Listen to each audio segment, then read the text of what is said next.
اعوذ باللہ من الشیطان الرجیم پناہ مانگتا ہوں میں اللہ کی شیطان مردود سے۔ بسم اللہ الرحمن الرحیم شروع اللہ کا نام لے کر جو بڑا مہربان نہایت رحم والا ہے۔ فلاح پاؤ گے۔ اس موقع پر مناسب معلوم ہوتا ہے کہ ان دوسری اصلاحات کا بھی ایک خلاصہ دے دیا جائے جو ان احکام کے نزول کے بعد قرآن کی روح کے مطابق نبی صلی اللہ علیہ وسلم نے اسلامی معاشرے میں رائج فرمائیں۔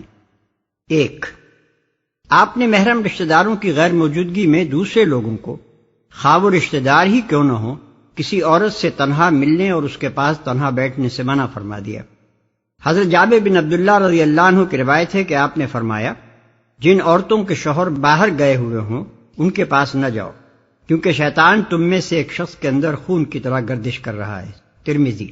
انہی حضرت جابر رضی اللہ عنہ کی دوسری روایت ہے کہ حضور صلی اللہ علیہ وسلم نے فرمایا، جو شخص اللہ اور روز آخر پر ایمان رکھتا ہو وہ کبھی کسی عورت سے تنہائی میں نہ ملے جب تک کہ اس کے ساتھ اس عورت کا کوئی محرم نہ ہو، کیونکہ تیسرا اس وقت شیطان ہوتا ہے۔ احمد۔ قریب اسی مضمون کی ایک اور روایت امام احمد نے عامر بن ربیعہ سے نقل کی ہے۔ اس معاملے میں حضور صلی اللہ علیہ وسلم کی اپنی احتیاط کا یہ عالم تھا کہ ایک دفعہ رات کے وقت آپ حضرت صفیہ رضی اللہ عنہا کے ساتھ ان کے مکان کی طرف جا رہے تھے۔ راستے میں 2 انصاری پاس سے گزرے، آپ نے ان کو روک کر ان سے فرمایا، میرے ساتھ میری بیوی صفیہ رضی اللہ عنہا ہیں۔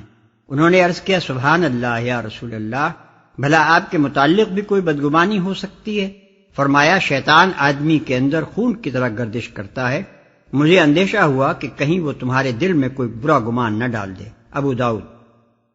2، آپ نے اس کو بھی جائز نہیں رکھا کہ کسی مرد کا ہاتھ کسی غیر محرم عورت کے جسم کو لگے، چنانچہ آپ مردوں سے بیعت تو ہاتھ میں ہاتھ لے کر کرتے تھے، لیکن عورتوں سے بیعت لینے کا یہ طریقہ آپ نے کبھی اختیار نہیں فرمایا۔ حضرت عائشہ رضی اللہ عنہا کہتی ہیں کہ نبی صلی اللہ علیہ وسلم کا ہاتھ کبھی کسی غیر عورت کے جسم کو نہیں لگا۔ آپ عورت سے صرف زبانی عہد لیتے تھے، اور جب وہ عہد کر چکتی تو فرماتے جاؤ بس تمہاری بیعت ہو گئی۔ ابو داؤد کتاب الخراج۔ 3، آپ نے عورت کو محرم کے بغیر تنہا یا غیر محرم کے ساتھ سفر کرنے سے سختی کے ساتھ منع فرما دیا۔ بخاری و مسلم میں ابن عباس رضی اللہ عنہ کی روایت ہے کہ حضور صلی اللہ علیہ وسلم نے خطبے میں فرمایا، کوئی مرد کسی عورت سے خلوت میں نہ ملے جب تک کہ اس کے ساتھ اس کا کوئی محرم نہ ہو، اور کوئی عورت سفر نہ کرے جب تک کہ اس کا کوئی محرم اس کے ساتھ نہ ہو۔ ایک شخص نے اٹھ کر عرض کیا، میری بیوی حج کو جا رہی ہے اور میرا نام فلاں مہم پر جانے والوں میں لکھا جا چکا ہے۔ حضور صلی اللہ علیہ وسلم نے فرمایا، اچھا تو تم اپنی بیوی کے ساتھ حج کو چلے جاؤ۔ اس مضمون کی متعدد احادیث ابن عمر، ابو سعید خدری اور ابو ہریرہ رضی اللہ عنہم سے معتبر کتب حدیث میں مروی ہیں، جن میں صرف مدت سفر یا مسافت سفر کے اعتبار سے اختلاف بیان ہے، مگر اس امر میں اتفاق ہے کہ کسی مومن عورت کے لیے جو اللہ اور یوم آخر کو مانتی ہو محرم کے بغیر سفر کرنا حلال نہیں ہے۔ ان میں سے کسی حدیث میں 12 میل یا اس سے زیادہ کے سفر پر پابندی کا ذکر ہے، کسی میں 1 دن، کسی میں 1 شب و روز، کسی میں 2 دن اور کسی میں 3 دن کی حد بتائی گئی ہے۔ لیکن یہ اختلاف ان احادیث کو نہ تو ساقط الاعتبار بنا دیتا ہے اور نہ اس کی وجہ سے یہی ضروری ہے کہ ہم ان میں سے کسی ایک روایت کو دوسری روایتوں پر ترجیح دے کر اس حد کو قانونی مقدار قرار دینے کی کوشش کریں جو اس روایت میں بیان ہوئی ہو، اس لیے کہ اس اختلاف کی یہ معقول وجہ سمجھ میں آ سکتی ہے کہ مختلف مواقع پر جیسی صورت معاملہ حضور صلی اللہ علیہ وسلم کے سامنے پیش ہوئی ہو، اسی کے لحاظ سے آپ نے حکم بیان فرمایا ہو۔ مثلا کوئی عورت 3 دن کی مسافت پر جا رہی ہو اور آپ نے اسے محرم کے بغیر جانے سے منع فرمایا ہو، اور کوئی 1 دن کی مسافت پر جا رہی ہو اور آپ نے اسے بھی روک دیا ہو۔ اس میں مختلف سائلوں کے الگ الگ حالات اور ہر ایک کو آپ کے مختلف جوابات اصل چیز نہیں ہیں، بلکہ اصل چیز وہ قاعدہ ہے جو اوپر ابن عباس والی روایت میں ارشاد ہوا ہے، یعنی سفر جسے عرف عام میں سفر کہا جاتا ہے محرم کے بغیر کسی عورت کو نہ کرنا چاہیے۔ 4، آپ نے عورتوں اور مردوں کے اختلاط کو روکنے کی عملاً بھی کوشش فرمائی اور قولاً بھی اس سے منع فرمایا۔ اسلامی زندگی میں جمعہ اور جماعت کی جو اہمیت ہے کسی صاحب علم سے پوشیدہ نہیں۔ جمعے کو اللہ نے خود فرض کیا ہے اور نماز باجماعت کی اہمیت کا اس سے اندازہ کیا جا سکتا ہے کہ اگر کوئی شخص بلا عذر مسجد میں حاضر نہ ہو اور اپنے گھر میں نماز پڑھے تو نبی صلی اللہ علیہ وسلم کے قول کے مطابق اس کی نماز مقبول ہی نہیں ہوتی۔ ابو داؤد، ابن ماجہ، دارقطنی، حاکم بروایت ابن عباس۔ لیکن نبی صلی اللہ علیہ وسلم نے عورتوں کو جمعے کی فرضیت سے مستثنی قرار دیا۔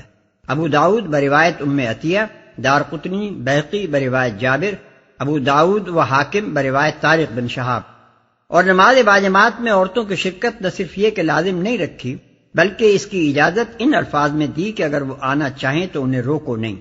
پھر اس کے ساتھ یہ تصریح بھی فرما دی کہ ان کے لیے گھر کی نماز مسجد کی نماز سے افضل ہے۔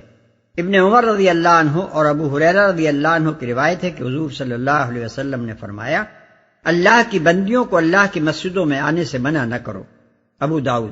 دوسری روایات ابن عمر رضی اللہ عنہ سے ان الفاظ اور ان سے ملتے جلتے الفاظ میں ہیں، عورتوں کو رات کے وقت مسجدوں میں آنے کی اجازت دو۔ بخاری، مسلم، ترمذی، نسائی، ابو داؤد۔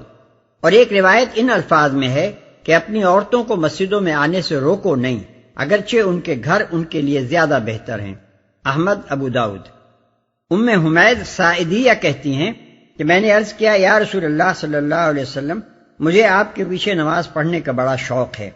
فرمایا، تمہارا اپنے کمرے میں نماز پڑھنا برآمدے میں پڑھنے سے بہتر ہے، اور تمہارا اپنے گھر میں نماز پڑھنا اپنے محلے کی مسجد میں پڑھنے سے بہتر ہے، اور تمہارا اپنے محلے کی مسجد میں نماز پڑھنا جامع مسجد میں پڑھنے سے بہتر ہے۔ احمد، طبرانی۔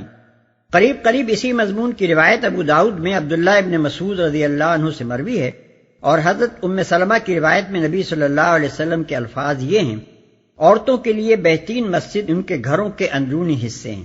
احمد، طبرانی۔ لیکن حضرت عائشہ رضی اللہ عنہا دور بنی امیہ کی حالت دیکھ کر فرماتی ہیں کہ اگر نبی صلی اللہ علیہ وسلم عورتوں کی یہ رنگ ڈھنگ دیکھتے جو اب ہیں تو ان کا مسجدوں میں آنا اسی طرح بند فرما دیتے جس طرح بنی اسرائیل کی عورتوں کا آنا بند کیا گیا تھا۔ بخاری، مسلم، ابو داؤد۔ مسجد نبوی میں حضور صلی اللہ علیہ وسلم نے عورتوں کے داخل ہونے کے لیے ایک الگ دروازہ مخصوص کر دیا تھا، اور حضرت عمر رضی اللہ عنہ اپنے دور حکومت میں مردوں کو اس دروازے سے آنے جانے کی سخت ممانعت فرماتے تھے۔ ابو داؤد، باب اعتزال النساء فی المساجد، اور باب ما جاء فی خروج النساء الی المساجد۔ جماعت میں عورتوں کی صفیں مردوں سے پیچھے رکھی جاتی تھیں، اور نماز کے خاتمے پر حضور صلی اللہ علیہ وسلم سلام پھیرنے کے بعد کچھ دیر توقف فرماتے تھے تاکہ مردوں کے اٹھنے سے پہلے عورتیں اٹھ کر چلی جائیں۔ احمد و بخاری بروایت ام سلمہ۔ آپ صلی اللہ علیہ وسلم کا ارشاد تھا کہ مردوں کی بہترین صف سب سے آگے کی صف ہے، اور بدترین صف سب سے پیچھے یعنی عورتوں سے قریب کی صف، اور عورتوں کی بہترین صف سب سے پیچھے کی صف ہے، اور بدترین صف سب سے آگے کی یعنی مردوں سے قریب کی صف ہے۔ مسلم، ابو داؤد، ترمذی، نسائی، احمد۔ عیدین کی نماز میں عورتیں شریک ہوتی تھیں مگر ان کی جگہ مردوں سے الگ تھی، اور نبی صلی اللہ علیہ وسلم خطبے کے بعد عورتوں کی طرف جا کر ان کو الگ خطاب فرماتے تھے۔ ابو داؤد بروایت جابر بن عبداللہ، بخاری و مسلم بروایت ابن عباس۔